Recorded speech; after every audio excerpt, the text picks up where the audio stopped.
오늘 본문에 이어지는 바로 사무엘하 24장은 다윗의 인구조사로부터 우리 인간이 언제나 성공이란 말과 세상에 비춰진 더 많은 것, 더 큰 것, 더 좋은 것에 대한 잘못된 생각을 도전하고 있는 말씀이 오늘 본문의 말씀입니다.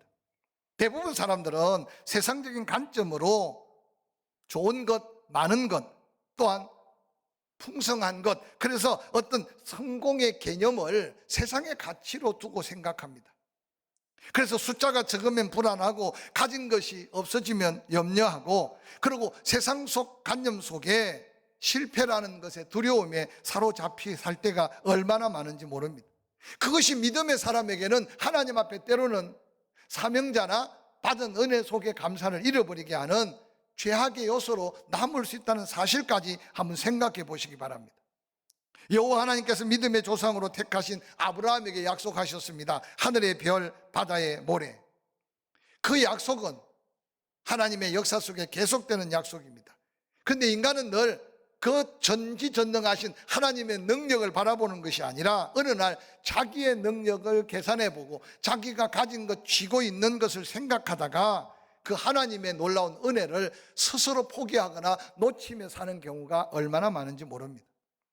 오늘 함께 읽었던 본문은 다윗 왕이 인구조사를 하게 된 역사적인 배경을 사무엘하 24장 1절은 이렇게 증거하고 있습니다. 여호와께서 다시 이스라엘을 향하여 진노하사 그들을 치시려고 다윗을 격동시키사 가서 이스라엘과 유다의 인구를 조사하라 하신지라 라고 말하고 있습니다. 하나님께서 시킨 일 같지만 그 배후를 생각하면 여호와께서 다시 이스라엘을 향하여 진노하사 그들을 치시려고 라고 하는 말씀이 먼저 기록되고 있습니다. 사울을 버리시고 다윗을 선택하시고 다윗의 인생의 우여곡절 가운데 하나님은 계속 다윗이 선한 목자가 되어 다윗의 성성장구 또한 이스라엘 백성들의 부요함과 부강함의 나라를 맡겨주셨습니다. 그런데 오늘 본문에 하나님이 이때 다윗의 말년에 이스라엘 백성들을 향하여 진노하셨다. 근데 그 진노가 다시 진노하셨다. 즉 이전에 하나님을 떠나고 우상을 숭배하다가 하나님 앞에 불순종하다가 하나님의 채찍을 맞았던 그 하나님, 심판하신 하나님이 다시 이스라엘 백성들을 진노하시고 그들을 치시려고, 그러면서 하나님이 누구를 사용하고 있느냐, 다윗의 마음을 격동시켜서 다윗으로 하여금 인구조사, 즉 내가 가진 군사가 얼마며 나와 함께 싸울 군사가 얼마냐, 지금까지 내가 싸워 이긴 게 이스라엘의 그 큰 군사적인 조건 때문인 그 순간 착각하게 만드는 하나님의 시험이었습니다. 동일한 사건을 역대상 21장 1절은 이렇게 기록하고 있습니다. 역대상 21장 1절에 사탄이 일어나 이스라엘을 대적하고 다윗을 충동하여 이스라엘을 계수하게 하니라 라고 기록하고 있습니다. 역대 왕들의 역사를 기록하는 역대상에서는 좀 더 적극적이고 구체적인 방법으로 사탄이 다윗을 격동하여 시험했다라고 성경에는 기록하고, 다윗이 이스라엘의 백성들의 숫자를 계수하되 이스라엘 백성들의 숫자 계수가 아니라 칼을 들고 싸울 만한 용명 있는 이스라엘의 군대의 숫자를 통해 지금까지 싸워 이기고 지금까지 승리한 것이 전부 다 나 다윗 뿐만 아니라 나와 함께한 이 엄청난 군사적인 우위에 있다고. 사랑하는 성도 여러분, 오늘 저는 이 순간 다윗의 실수라고 볼 수 없는 하나님의 진노와 심판 앞에 다윗까지도 그 하나님 앞에 은혜를 입었음에도 그 시험 속에 빠져들어가고 있는 이 현상이 때로 우리 개인에게 찾아올 수 있는 위기일 수 있고, 때로는 한 교회에 찾아올 수 있는 위기일 수 있고, 저는 특별히 조국 대한민국 앞에 영적으로 바라본다면 늘 강조하지만 세계 다른 나라가 맞이한 코로나19와 조국 대한민국이 맞이하는 코로나19는 세상 사람은 동일하게 바라볼 수 있을지 몰라도 믿음의 사명자들, 하나님의 사람들은 좀 다르게 바라보고 그 속에 하나님의 메시지를 찾아야 하지 않을까 저는 생각해 봅니다. 다윗이 인구조사를 명령할 때 다윗의 신하 중에 충신이 이렇게 직언을 합니다. 역대상 21장 3절에 요압이 당시에 국방부 장관 아닙니까? 왕께 말합니다. 이 백성이 얼마든지 왕의 하나님 여호와께서 100배나 더 강하게 더 능력 있게 하실 수 있는 하나님이 우리 하나님 아닙니까? 내 주 왕의 눈으로 보게 하시기를 원합니다. 왕이요, 그 하나님의 능력을 좀 보십시오. 그런데 내 주 왕은 어찌 이런 생각을 하십니까? 어떻게 숫자를 세려고 합니까? 어떻게 사람의 숫자에 마음을 두려고 합니까? 라고 요압이 다윗 왕에게 직언을 합니다. 그러나 안타깝게도 다윗 왕은 요압의 충직한 직언의 말을 듣지 못하고 더 강력하게, 그래서 9개월 20일 동안에 요단 동편뿐만 아니라 저 북쪽 두로에서부터 저 유다 남쪽 브엘세바까지, 그러고는 인구 조사를 하고 있는 내용을 본문은 담고 있습니다. 저명한 미국의 사상가이며 기독교 문학가인 C.A. 루이스는 이런 말을 남겼습니다. 천국을 지향하면 세상을 덤으로 얻을 것이다. 그러나 세상을 지향하면 둘 다 잃어버릴 것이다 라고 하는 한 줄 명언을 남겼어요.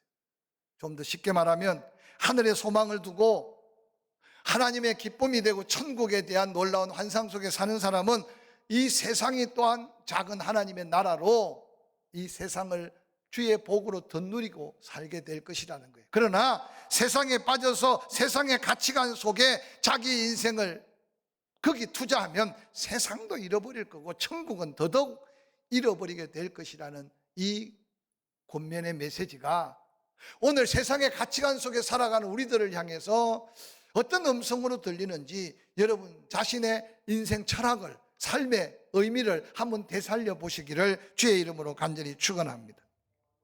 우리는 세상이 아니라 천국을 지향하고 살아야 합니다. 미련한 사람들은 둘 다 얻으려고 욕심을 부리나 성경은 분명히 한 사람이 두 주인을 섬길 수 없다고 말한 예수 그리스도의 말씀을 다시 기억하게 합니다. 두 주인을 섬기면 두 주인에게 배말을 당한다는 거죠. 한쪽을 선택하는 것이 현명한데 여러분은 다시 한번 여러분의 남은 생애를 어디에 목표를 두고 어디에 기준을 삼아 살기를 원하는지 생각해 보시기 바랍니다.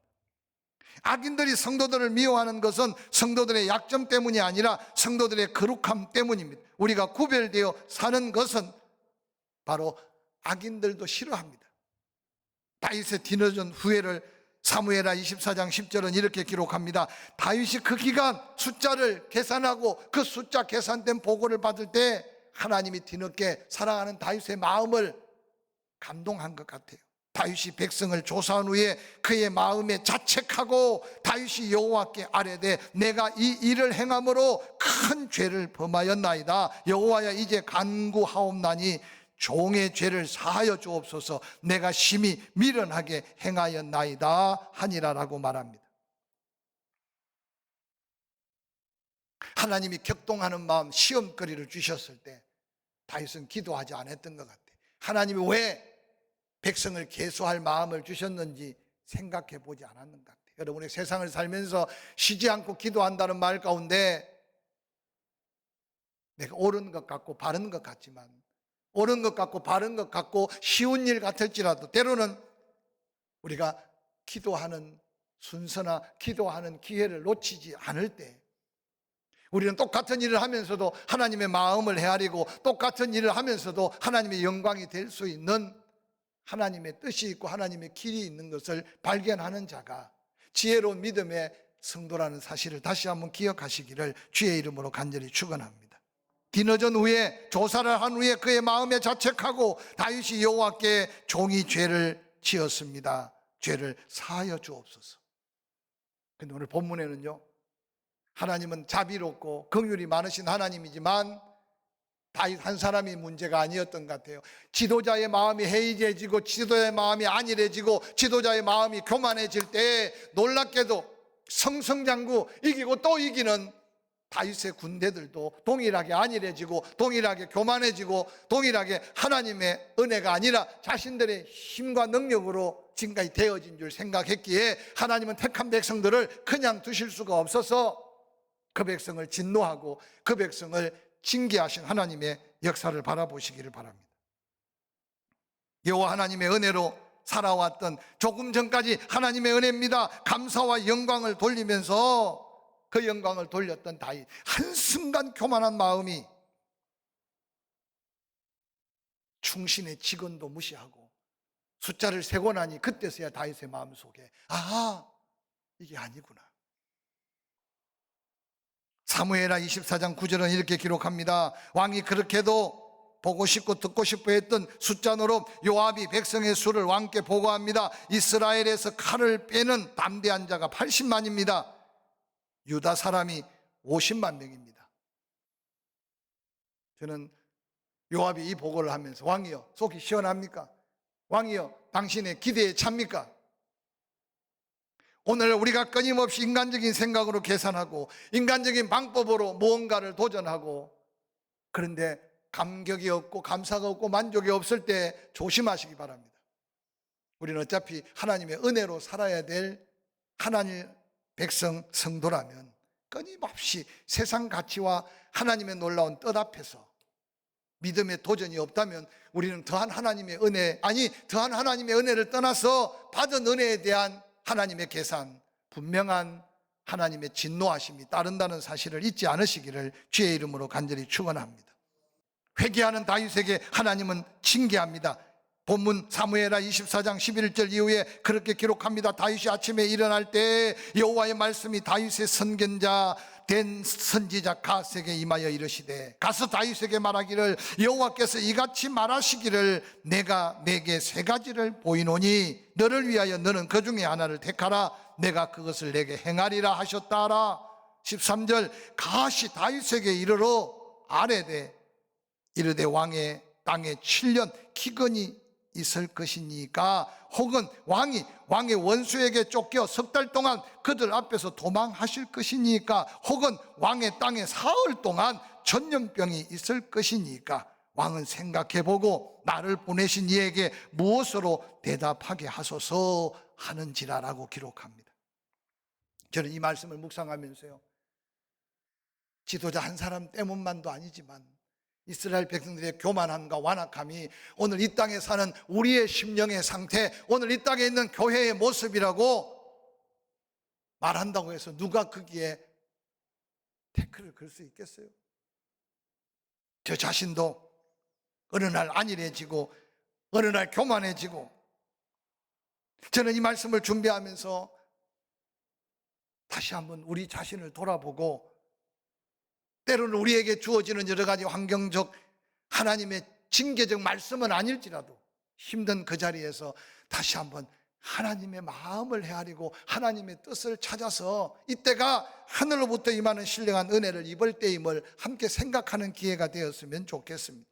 다윗에게 다가온 하나님의 음성은 선지자 갓을 통해 말하기를 7년 동안 흉년을 경험하기를 원합니까?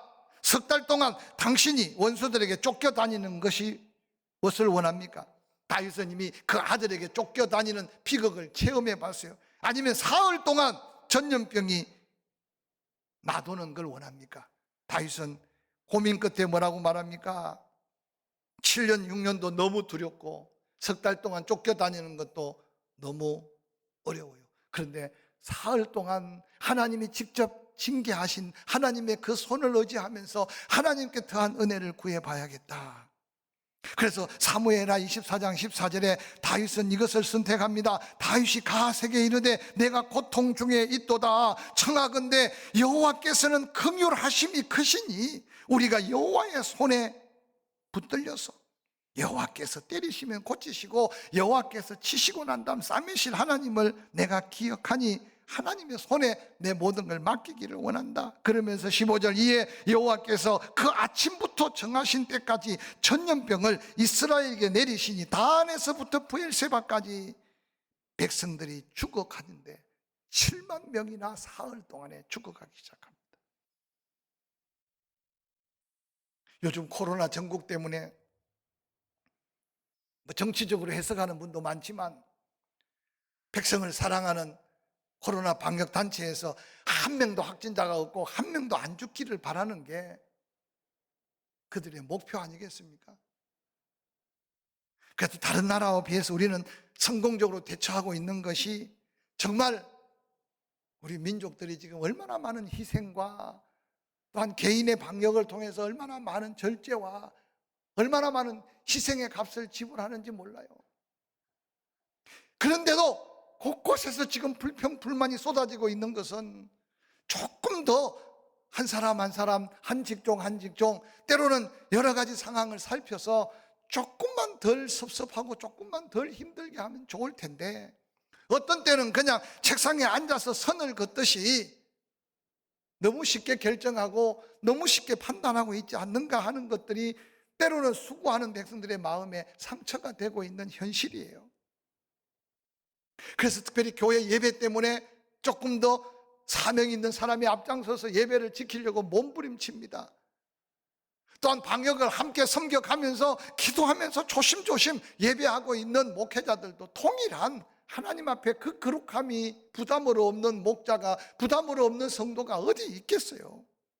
그런데 어느 날 무엇이 또 옳고 그른가, 진리 아닌데도 그것 가지고 때로는 또 판단하고 헤아리고 비판하는 것이 누구를 위해서며 무엇을 위해서일까 생각하면서 안타까움이 있습니다. 오늘 저는 다윗 시대에 받은 은혜 감격하지 못하고 감사하지 못하고 도리어 교만하고 그들의 부강함과 부요함과 그들의 평화로움이다, 그들의 힘으로 된 것으로 생각하는 그들에게 다시 하나님께 은혜를 깨닫게 하려고 그들을 징계하는데 사흘 동안 전염병이 돌아서 7만 명이 죽어가는 이스라엘 땅의 현실을 바라보면서 오늘 우리가 당하는 이 시대적 어려움을 믿음의 눈으로 다시 바라볼 수 있는 저와 여러분이 될 수 있기를 주의 이름으로 간절히 축원합니다. 다윗은 그 현장을 바라보면서 열왕기하 24장 17절에 그렇게 단식합니다. 다윗이 백성을 치는 그 하나님의 천사들을 보고 여호와께 간구합니다. 내가 범죄하였고 악을 행하였거니와 이 양무리는 무엇을 행하였나이까? 청컨대 주의 손으로 나와 내 아비 집을 치소서. 이 고백은요, 가슴 치고 단식하며 통회하는 다윗의 모습을 오늘 소개하고 있습니다. 저는 이 말씀을 준비하면서 두렵습니다만 하나님을 알고 하나님의 뜻을 헤아리는 주의 종들이, 성도들이 오늘 다윗의 심정으로 하나님 앞에 서야 될 때 살고 있다는 사실을 깨달으시기를 주의 이름으로 간절히 축원합니다. 개인적으로 한 끼라도 금식해 보시고, 나라 걱정이 안 된다면 자식 걱정, 나라 걱정이 안 된다면 교회의 약한 성도들을 좀 생각해 가면서 오늘 다윗의 이 위기 속에 기도하기 전에 우리는 이런 시대적 위기 앞에서 다시 한번 하나님 앞에 겸허히 서는 우리의 영적인 모습을 다시 한번 기억하는 저와 여러분이 될 수 있기를 주의 이름으로 간절히 축원합니다. 성폭행을 당해서 임신한 소녀 리젤이라는 소녀 이야기입니다. 그는 신앙 양식상 낙태를 할 수 없어서 딸을 낳았습니다. 키울 수가 없어서 입양을 시켰습니다. 그리고 상처 입은 마음으로 신학을 공부해서 리젤이 목사가 되었습니다. 26년이라는 세월이 지난 어느 날 여러 경로를 찾아서 입양된 그 딸이 생모의 소재를 파악해서 드디어 자기의 친모 생모에게 전화 한 통을 하게 되었습니다. 딸은 자신이 성폭행 당한 엄마로부터 불행한 아이로 태어난 것을 양부모로부터 전해 들었다고 말하면서, 그리고 그는 말합니다. 훌륭한 양부모를 만났어요. 대학을 졸업하고 좋은 남자와 만나 결혼도 하고 딸도 낳았어요. 내가 딸을 키워보니 엄마 생각이 났어요. 감사해요. 그런데 이 리젤 목사는 딸의 소식이 전혀 기쁘지 않았답니다. 26년 전 자신을 성폭행한 그 남자가 생각났기 때문입니다. 딸은 울먹이면서 엄마, 그 어려운 상황에서도 낙태시키지 않은 거 감사해요. 내가 믿음으로 예수 그리스도를 영접했는데 어머니도 꼭 그 예수 믿고 구원 받으라고 전화했어요. 딸은 그 엄마가 신학을 공부하고 목사가 된 줄 몰랐기 때문에. 이 리젤 목사는 그 딸이 복음 전하는 그 마음을 헤아리고 그 순간 자기는 목사가 되어서도 원한 맺힌 마음을 풀지 못했는데 딸은 버림받아서도 예수 안에서 그 엄마를 용서할 뿐만 아니라 감사하다고 고백하는 그 말로 한순간 정오가 녹아 내렸다고 그는 고백하고 있습니다. 사랑하는 성도 여러분, 이 빡빡하고 힘든 세상, 여러분 마음을 더 닫고 살지 마시고, 실수할 수 있고 넘어질 수 있고 실패할 수 있어요. 오늘 다윗이 외치는 이 고백이 우리의 고백이어야 하고, 저 어린 양들이 무슨 죄가 있습니까? 나 때문에, 나의 아버지 때문에 차라리 나를 징계해 달라고 외치는 통회가 필요한 시대 속에 우리가 살고 있다는 사실을 다시 한번 기억해 가면서, 사랑하는 성도 여러분, 절망 가운데 통회하고 울부짖는 다윗을 향해 하나님의 메시지가 들려옵니다. 오늘 읽었던 본문, 이날에 가시 다윗에게 이르러 그에게 이르되 올라가서 여부스의 사람 아나우나의 타작마당에서 여호와를 위하여 제단을 쌓으소서 하매 다윗이 여호와께서 명령하신 바 갓의 말대로 올라갑니다. 올라가니 아라우나가 왕이 오는 걸 보고 얼마나 두렵고 떨림으로 엎드려 경배합니다. 그러고 말합니다. 예배한다고 하니 내 집에 땅을 쓰십시오. 내 집에 소도 제물로 드리십시오. 거기에 있는 모든 기구들을 불살라서 번제를 드리십시오. 이전 같으면 다윗의 교만한 모습 속에 그래 내가 왕이니 그래 내 맘대로 할 수 있어. 그러나 다윗이 통회한 다윗은 달랐어요. 값을 주고 땅을 삽니다. 그러고 하나님 앞에 예배 드리고 있는 모습을 성경은 소개하고 있습니다. 놀랍게도 아리우나의 타작마당은 여호와 일회의 장소였습니다. 놀랍게도 그곳에 독자 이삭을 바쳤던 모리아 산이었고, 또한 그곳이 장차 솔로몬을 통해 성전이 세워지게 될 곳이었다는 사실을 역대하 2장 1절 2절은 그렇게 소개합니다. 솔로몬이 예루살렘 모리아산 여호와의 전 건축하기를 시작하니 그곳은 전에 여호와께서 그의 아버지 다윗에게 나타나신 곳이요 여부스의 사람 오르난의 타작마당에 다윗이 정한 곳이라. 솔로몬이 왕위에 오른 지 넷째 해 둘째 달 둘째 날 건축을 시작하게 되었다고 기록하고 있습니다. 하나님의 역사는 우연의 역사가 없음을 기억하시기 바랍니다. 강단에서 예배를 강조한다고 1시간 더 참석하고 강단에서 소리친다고 해서 여러분이 몇 푼 더 헌금하고가 아니라, 혹이라도 이 민족을 깨우고 계신 하나님의 역사 속에, 혹이라도 나를 통해 선교하는 일에, 혹이라도 우리를 통해 전도하는 일에, 혹이라도 우리 교회를 통해 잃어버린 영혼을 찾으시려고 한다면 우리는 좀 더 도전하고 일어나야 되지 않겠습니까? 다윗이 그 위기 속에 7만 명이 죽어가는 그 현장을 바라보며 통에 넘어 탄식하며 하나님 앞에 회개하고 있을 때 하나님은 다윗에게 도전한 믿음이 뭡니까? 아리우나의 타작마당으로 올라가서 그곳에서 하나님 앞에 제단을 쌓으라는 거예요.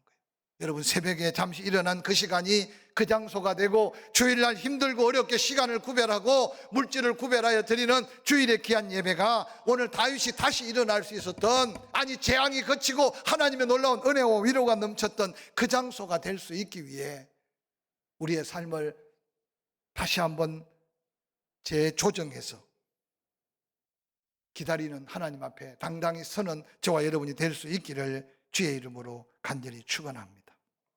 위대한 설교자 무디에게 어떤 사람이 찾아와 물었습니다. 선생님, 저는 지금 회개하였습니다. 그러나 이 세상을 온전히 버리지 않으면 안 되겠지요? 아니요, 버리지 않아도 좋습니다. 무디가 그렇게 말합니다. 무디 목사님의 대답을 들은 그 사람은 속으로 놀랍니다. 세상을 다 버리라고 할 줄 알았는데 세상을 버리지 말라는 거예요. 걱정스러운 듯이 다시 묻습니다. 정말 내가 예수 믿고 구원받았는데 세상을 버리지 않아도 됩니까? 무디 목사님은 웃으면서 그렇게 말했답니다. 그래서 당신이 만약 담대하게 예수 그리스도를 하나님의 아들이라고 증거만 한다면 당신이 안 버려도 세상 사람들이 당신을 버리고 당신을 배척할 겁니다. 왜냐하면 이 세상은 예수 믿고 구원받아 온전하게 변화된 사람을 그냥 버려두지 않기 때문입니다 라고 말했다고 합니다. 사랑하는 성도 여러분, 무엇이 두렵습니까? 무엇이 염려스럽습니까? 끊임없이 외칩니다. 코로나19는 두려워할 대상이 아니고 조심하며 하나님 은혜 앞에 다가갈 수 있는 또한 조건이 되고, 혹이라도 이 민족 속에 하나님이 마지막 땅끝까지 복음전을 사명을 일깨우는 하나님의 섭리가 있다면 우리가 먼저 깨어있고 우리 교회가 먼저 조금 더 몸부림칠 때 포항이 또한 이도성을 통해 이민족에게 새로운 하나님의 역사를 이루어갈 기다리시는 하나님 앞에 서는 사명이 있는 저와 여러분이 될 수 있기를 주의 이름으로 간절히 축원합니다. 할렐루야.